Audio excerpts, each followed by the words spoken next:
Hey guys, what's going on? MattGMedia here. So I'm gonna make another tutorial on that thing that you probably saw on my story. I did a little hush thing. This is it right here. So let me show you, let's get right into it. For this tutorial, all you're gonna need is a DSLR/mirrorless camera of your choice, a 3/4 mount so you can connect it to the bottom of your camera, a monopod of your choice. I'm using the Insta360 one that came with the package,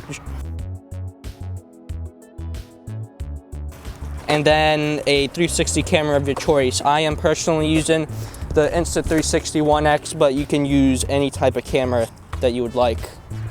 So what you need to do is put the thread on the bottom of the monopod. Make sure you straighten that out as well.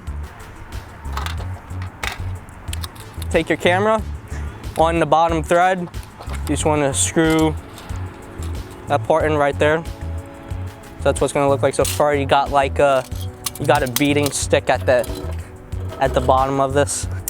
Now take your 360 camera. You attach that to the bottom.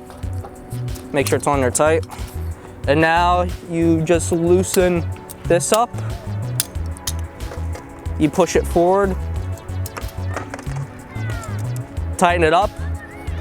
But now what you have is a self-filmer. And once you actually start recording on this, the overlap, it's gonna be okay, because this part is gonna be on over the camera and it's gonna be good. I mean, some other cameras, the overlap is a bit whack, but it doesn't really matter with Insta360. The overlap is pretty good, decently.